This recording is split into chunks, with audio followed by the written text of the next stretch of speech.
और इस वक्त आपको एक बड़ी जानकारी दे दें। देखिए, राष्ट्रीय लोकदल के अध्यक्ष और पूर्व केंद्रीय मंत्री अजीत सिंह का कोरोना से निधन हो गया है। 22 अप्रैल को अजीत सिंह को कोरोना हो गया था, जिसके बाद गुरुग्राम के एक अस्पताल में उनका इलाज चल रहा था। 82 साल के अजीत सिंह 6 बार लोकसभा और 1 बार राज्यसभा के सांसद रहे। वो वीपी सिंह सरकार, नरसिम्हा राव सरकार, वाजपेयी सरकार और मनमोहन सिंह की सरकार के दौरान भी केंद्रीय मंत्री रहे। कोरोना का इलाज करवा रहे थे अजीत सिंह और उनका निधन हो गया है। 86 साल की उम्र में राष्ट्रीय लोकदल के अध्यक्ष अजीत सिंह का कोरोना से निधन हो गया है। बड़ी जानकारी इस वक्त हम आपको दे रहे हैं। कोरोना से इलाज करा रहे थे। 22 अप्रैल को कोरोना की रिपोर्ट आई थी उनकी, जिसके बाद उनको एडमिट करवाया गया था गुरुग्राम के एक निजी अस्पताल में, जहां पर उनका इलाज लगातार जारी था और उसी इलाज उनका चल रहा था। लेकिन आज खबर आई कि उनका निधन हो गया है। 4 प्रधानमंत्रियों की कैबिनेट में अजीत सिंह मंत्री रहे और जयंत चौधरी ने ट्वीट करके जानकारी दी है। उनके बेटे जयंत चौधरी ने बाकायदा ट्वीट किया है। ट्वीट करके उन्होंने इस बारे में जानकारी दी है। पिछले कई दिनों से लगातार चौधरी अजीत सिंह का इलाज हो रहा था। गुरुग्राम के एक निजी अस्पताल में भर्ती थे अजीत सिंह। अजीत सिंह 6 बार लोकसभा रहे और 1 बार राज्यसभा में भी रहे। 4 प्रधानमंत्रियों की कैबिनेट में अजीत सिंह ने मंत्री पद संभाला। और पश्चिमी उत्तर प्रदेश की बात करें तो वहां पर उनकी बड़ी जमीन मानी जाती है। एक नेता के तौर पर उनको जमीन से जुड़ा हुआ नेता माना जाता था। हमारे साथ हमारे वरिष्ठ सहयोगी पंकज झा जुड़ गए हैं। पंकज, चौधरी अजीत सिंह का निधन हो गया है, बड़ी खबर है। राजनीतिक लिहाज से देखें तो किस तरह की क्षति? एक बहुत बड़ी खबर है, खासतौर से अगर यूपी और किसान आंदोलन को जोड़कर देखें। आदर खुद जयंत चौधरी जो उनके बेटे हैं और पूर्व सांसद भी रहे हैं आरएलडी के, उन्होंने ट्वीट करके इस बात की जानकारी दी है। कोरोना से संक्रमित थे वो।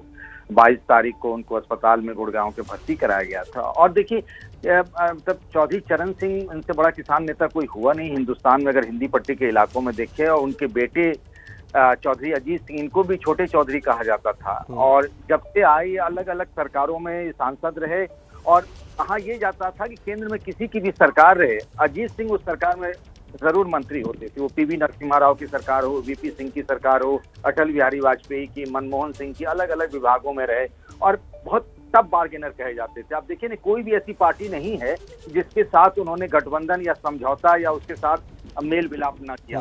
बहुत चौंकाने वाले शख्सियत थे। लेकिन पिछले कुछ दिनों में उनके राजनीतिक हैसियत कम हुई थी, इसमें कोई दो राय नहीं है। उनके चले जाने से एक बड़े किसान नेता का फलक से चले जाना है। पंकज, एक अलग दबदबा माना जाता था उस पूरे इलाके में उनका। कहा जाता था कि चुनाव प्रचार के लिए कई बार तो उनको जाना भी नहीं पड़ता था शुरुआती दौर में।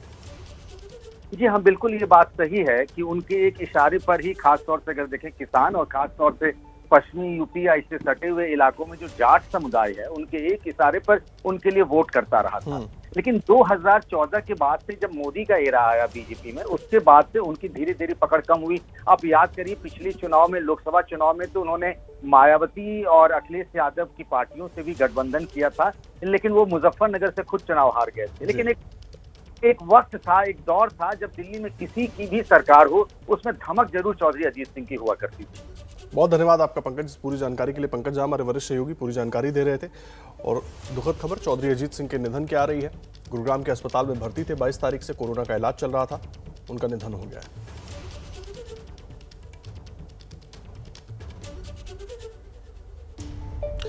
और जयंत चौधरी ने ट्वीट करके जानकारी दी है। उन्होंने ट्वीट में लिखा है कि चौधरी साहब नहीं रहे। उनकी तस्वीर के साथ ये ट्वीट किया है जयंत चौधरी ने और उसमें लिखा हुआ पूरी जानकारी दी है उन्होंने कि चौधरी अजीत सिंह को 20 अप्रैल को कोरोना से वो संक्रमित पाए गए थे और आज प्रातः 6 बजे उन्होंने अंतिम सांसें ली है। असीम दुख की घड़ी है। अंतिम समय तक चौधरी साहब संघर्ष करते रहे।